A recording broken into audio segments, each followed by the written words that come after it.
Hello my friends, today I will be covering an educational game about the brutal realities of medieval life. A game where you can be anything you want to be and do anything you want to do, as long as the things that you want to do turn a profit.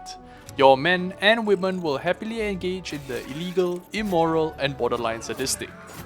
A game where you are put at the helm of a struggling mercenary company, doing everything from odd jobs, pest control and the dirty work of the rich and powerful to make ends meet. A game where suffering permanent brain damage is considered a good outcome compared to getting eaten whole by a hungry. Nascera. And that game is of course Battle Brothers. Battle Brothers takes place in a medieval fantasy world loosely based on German and Arab culture where feudalism and slavery is alive and well. A world where the humble peasants' only purpose is to work in the fields and go off to die in those same fields for the noble houses that they serve, or live till the ripe old age of 35. A world where the noble houses constantly bicker with each other while their subjects are getting eaten alive, having their children kidnapped, or fending off hordes of bandits with nothing more than rags and pitchforks. So it's pretty much like modern day Detroit with a slightly lower murder rate per capita and more diversity. However, there's not much lore about the world of Battle Brothers. The world itself doesn't even have a name. And that doesn't really matter. When you start every single run, you get to play with a number of settings to create your ideal world state. Everything from adding more towns, making travelling a pain in the ass, or making enemies tougher the farther you stray from civilization is up to you. To begin, you first need to choose an origin for your band of mercenaries. You can start as anything from a band of nameless sellswords, a trader with money and goods to spare, or a starving beggar with literally nothing to your name. Unlike many other RPGs, your starting character is randomly rolled with a set of traits that you don't get to pick and choose. Some are better than others, like being strong, fast, or smart being preferable to being cowardly, disabled, or straight up schizophrenic. However, your merry band of mercs isn't special. They have the same stats, skills, and perks like everyone else. They also permanently die like everyone else. Unless you are playing with a necromancer in your party, then that's a different story. A game of Battle Brothers only ends when you retire, or when all of your characters have departed for the afterlife. Like it or not, these are your men now, and it's up to you to lead them to riches or ruin. Once you've chosen your origin, you are tossed out into the world on your own and must find a way to survive. Unlike other RPGs where there's a main questline, Battle Brothers has no real objective. That objective can be anything you want it to be. But before you can even think about your ambitions, you need to think about your bread, both literally and metaphorically. Your mercs need to be kept well fed and well paid, otherwise they might just jump ship and find another employer. However, food and wages don't come cheap. Time to put your band to work and earn some coin. The easiest way to turn a profit is to head into town for contracts. These are essentially job boards where locals request help from mercenaries to do all kinds of dirty work. Pick a contract you like and experience the real life equivalent of haggling with someone on Craigslist. Ask for more and you might just get a better paycheck, but push too hard and your client might just give you the finger, leaving you with the harder contracts, or worse, no contracts at all. Either way, once you have secured your first gig, you will quickly realize that 99% of these contracts involve getting into battles with bandits, monsters, or worse. Battle Brothers uses a turn-based, hex-grid combat system where you control your bros directly, issuing orders to move, attack, or use certain skills, where every attack's hit chance is determined by various factors. For example, fighting at night is great if you plan to make archers completely useless. How about fighting someone on high ground? That's not really a good idea. But ganging up on a lone enemy schoolyard bully style? That's a tactic that always works like a charm. The more of these modifiers you stack and abuse, the better your chances of dealing damage. And when you deal damage, it's reflected on 3 different bars above your enemy's model. The 2 grey bars at the top represent a character's armor value for their head and body respectively, while the red bar represents their actual HP. Wearing armor reduces the HP damage characters take when receiving an attack, where a portion of this damage is instead applied to armor value. This damage reduction works as long as the body part being hit has some armor value remaining. Once armor value reaches 0, characters receive full damage to HP if an attack lands. If your HP reaches 0, don't worry about it because you're already fucking dead. Dying is bad, because when your comrades see the lifeless cadaver of their brother in arms, their morale drops. And when morale drops too low, your men might just abandon ship and flee the battle entirely. But good news is that you can do the exact same thing to your enemy as well, so pick your targets wisely and break your enemy's morale. Remember, a fleeing enemy doesn't fight back, and if they try to leave zone of control, that's a free attack for your team. However, if you take too much damage in a short span of time without dying, your bros could suffer injuries like broken limbs, burns, cuts, and fractures. This isn't good, because just like in real life, broken bones don't heal instantly and makes it very hard to swing a sword. Or worse, your bros may even suffer permanent injuries that can't be healed normally. These range from sustaining permanent brain damage to losing a nose, eye, or ear. Oh, and did I mention that these injuries can stack? So hold on to your appendages while you can, or you might just end up like this guy. The good news is that this system doesn't discriminate. Your enemies can sustain these horrific injuries as well, making it easier to deal with them as the battle progresses. You also might have noticed that damage in this game is shown visually, where you can actually see the punishment that your bros are taking and dishing out, which really adds to the weightiness of the game's combat despite it being turn-based. Basically, I'm telling you that if you want to lose your run very quickly, avoid investing in armor, because that's a great idea. An enemy wielding a greatsword will just take a single horizontal swing and decapitate 3 of your bros at the same time. It's always better to have some armor than nothing at all. In Battle Brothers, you have access to many different weapons like swords, polearms, spears, and whips. All of these weapons have a specific use, and unlike other RPGs, melee skills in this game are tied directly to the equipment which your bros use. Give them a spear and shield, and they will be able to use the spear wall ability, which automatically attacks anyone breaching social distancing rules and entering zone of control. Or give them a mace, and allow your bros to stun enemies with blunt force trauma. Or if you like huge weapons like me and can afford a greatsword, you bless your bros with the ability to make wide swings that hit multiple enemies in a line or arc. Every weapon type also ships with its own set of unique effects. For example, polearms like the halberd or poleaxe are able to attack enemies within 2 tiles, making them an excellent tool for flattening enemies from behind an allied shield wall. Axes are also able to do extreme damage to shields, allowing you to destroy them to ruin an enemy's front line. And lighter, one-handed weapons typically consume less action points than heavier ones, allowing your bros to attack twice in a single round, assuming that they don't move or perform any other actions. Heavier weapons generally do far more damage than their lighter counterparts, but also build up more fatigue. So you will need to be careful with how you use their hard-hitting abilities and pick your targets wisely. In general, I highly recommend using a variety of weapons to make sure that you are ready to respond to all kinds of threats. Or just throw all this shit to the wind and use the biggest, baddest, coolest weapons you can find. I ran into this southern trader peddling his exotic wares during an escort mission. The man was selling a weapon that he claims to spit flames. Thinking it was a magical item, I immediately coughed up 700 coins. But I was fooled. It had no magical properties, nor was it a legendary item. It was a spear with a stick of dynamite stuck to the end.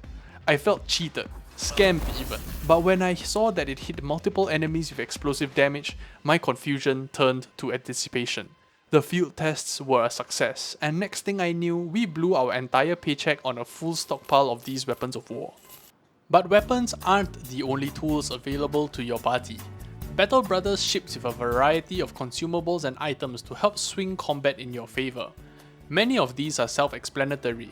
Bombs explode and do damage, bandages heal you, and smoke grenades obscure vision, making archers completely useless until the smoke clears. A lot of these do what they say on the box and are very useful in the right situation. But all of these pale in comparison to the pinnacle of items, the apex predator, the almighty throwing net. These bad boys are relatively cheap to acquire and are very useful against all kinds of enemies. Throwing one of these at an enemy ensnares them, forcing them to spend lots of action points and build up fatigue trying to break free. And breaking free is not guaranteed. meaning that you can potentially stun lock an enemy for multiple rounds. But that's not all. Fighting while being bogged down by a giant fishing net is a huge pain in the ass. This grants a hit chance bonus to anyone attacking an ensnared enemy, and even if they break free, they would have built up so much fatigue that they won't be able to put up much of a fight. Or if you are a psycho like me, just throw another net to show them you mean business. In summary, combat is complex but really fucking good. It's hard at the beginning when you're first figuring out all the different mechanics and how they interact with one another, but it gets more intense and entertaining as you get the hang of it. Soon, you will learn how to deal with being outnumbered, making the best use of terrain, and how to use various items to maximize your chances of victory. For newer players, I highly recommend playing on beginner difficulty till you get a hang of the mechanics. Or you could do what I did and start my very first run on veteran, then proceeding to fail 5 runs in a row without making it past the first few weeks. But combat isn't the only thing you can do in this game. It is just a means to an end, and the end is what you decide it to be.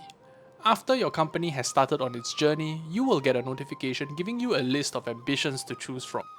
These can range from stacking bread, trading between towns, or cosplaying as a witcher to slay monsters. Completing these ambitions raises your renown, which serves as your street cred among other mercenary companies. When you first start out, contract pay is low. Clients aren't willing to negotiate with you, and only a small number of followers will pledge themselves to your banner. Raising your renown increases your company size, unlocks powerful support mechanics, and most importantly increases contract payout. This is important because like the capitalist society we live in today, skilled workers can and will demand higher wages. The better your bros are at killing things, the more costly they become. And the only way to continue paying their wage is to constantly raise your renown and take on harder contracts. Because in Battle Brothers, enemies scale to the strength of your party and will gradually become harder and harder the longer the game progresses. There's no room for wasting time, and it's up to you to keep up or die trying. In your pursuit of fame and fortune, you will explore, see untouched and horrifying places with their own sets of unique and challenging enemies, such as spiders, cannibals, direwolves, unholds, orcs, bandits, or the undead. I don't recommend fighting these 3 until you really know what you're doing and are willing to suffer a few losses.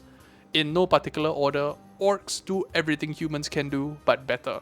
They are faster, stronger, tankier than humans, and are intelligent enough to try and outmaneuver your forces.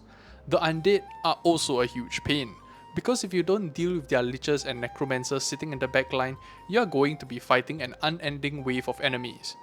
Pro tip, standing on corpses prevents them from being raised, so use that to your advantage. And unholds. Unholds can go fuck themselves. They are huge trolls with massive HP pools and can charge into your front line, tossing your brothers aside. This sucks because if you can't kill them fast enough, your entire battle plan goes out the window as everyone is forced to deal as much damage as possible before being trampled to death. Thankfully, there is a little known way you can use to avoid these enemies until you are ready, an ancient, mystical technique that has been lost to the ages, known as reading the damn fine print. Look, I get it. I hate terms and conditions as much as the next person, but for the love of God, don't make the same mistake I did and read the damn contract before making a decision. This is very important because these contract negotiations give you hints on what kind of monsters you will be fighting, giving you time to consider if you are ready for such a challenge. In my run, I chose to pick up a contract to deal with some rampaging unholds near town. I had no idea what unholds were, and my overconfidence was my downfall. I watched in horror as my tightly packed formation was ripped to shreds, my archers and polearm bros trampled underfoot, and casualties mounted.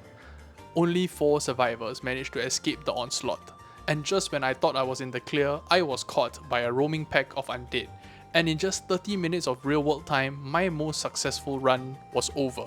So don't make my mistake and always do some research online before committing to a contract. It could literally save your run. Besides all the different monsters that can get your bros killed, there are many interesting people to meet all around the world. Battle Brothers doesn't exactly have an overarching storyline, but the emergent storytelling is really good. Most of this is told via random events, so allow me to share some of the events I've run into throughout my time with this game. One evening, a man slips into my tent. He's masked and dons a black cloak, the mark of an assassin. I draw my blade and prepare to defend myself, but he holds his hand out, telling me he's not here for my head. Yeah, right. Being in this line of work, we don't take chances. When the opportunity presents itself, I pin him to the table and point a dagger at his neck. Powerless, the assassin confesses that he's here for a bastard that joined our party not too long ago. It seems that someone from the noble houses wants him dead and is paying very, very well to get the job done. 5,000 crowns to be exact. That's a literal fortune for sellswords like us, but why would someone pay so much for a bastard's head? Turns out he's not just some nobody, he's got an army waiting to pledge their loyalty to his name, but our poor bastard just doesn't know it yet. In my run, I decided to hear Agent 47 out. Turns out that he's tired of being an assassin and wants a midlife career change. He proposes a good old bait and switch. The plan is to tell the bastard the truth of his lineage and send him off on his grand quest, and Agent 47 takes his place in the party. This was a tempting offer, since the bastard that we picked up had a few, let's say, issues that he had to sort out. Might as well take a gamble on an experienced assassin and check out his stats instead. So I agreed to his proposal and sent the bastard off to claim his legacy and welcome a new member to the party. What's more, our would-be assassin turns out to be an absolute god in a melee, and is a higher level than the bastard that we let go. Next, we came across an execution of a thief in the desert. This wasn't any regular noose and hanging affair. The thief's arms and legs were tied akimbo to a giant cannon, and we are given the choice whether or not to intervene. The executioner and his southern entourage explain that in their culture, anyone who opposes the will of Gilder, their god, will be cursed to have their insides turned to gold. The executioner proposes a deal, allowing us to claim this thief's golden innards when he is splashed across the desert, in exchange for our cooperation. I thought this was absolutely hilarious and wanted to see what would happen, leaving the thief to his fate. Unsurprisingly, the thief was blown to smithereens and, unfortunately, none of his remains glittered gold underneath the scorching desert sun. Most of them were charred black, just like my first attempt at cooking naan when I was 12. Perhaps Gilder just wasn't paying attention that day. These are just some of the great events that you can experience, and many of them are tied to the different backgrounds of the bros you hire, the people you meet along the way, and the clients that you work with. All of the events are extremely well written and vividly describes the events of the game and helps you build a relationship with the brothers and sisters you pick up for your company. In summary, Battle Brothers is a brutal, old-school, classic turn-based RPG that has brilliant writing, deep combat mechanics, and offers a true sandbox experience to play however you want. It was an absolute joy to sink my teeth into this game, suffer the consequences of overconfidence, and start again wiser. If you can look past the basic UI, simple graphics, and hellish learning curve, I think you will find a lot to love about this game. Oh, and Battle Brothers is mod friendly, so you are able to customize the game to your liking. I have gone ahead and attached my mod list below for anyone interested. Thank you so much for watching and have a good one.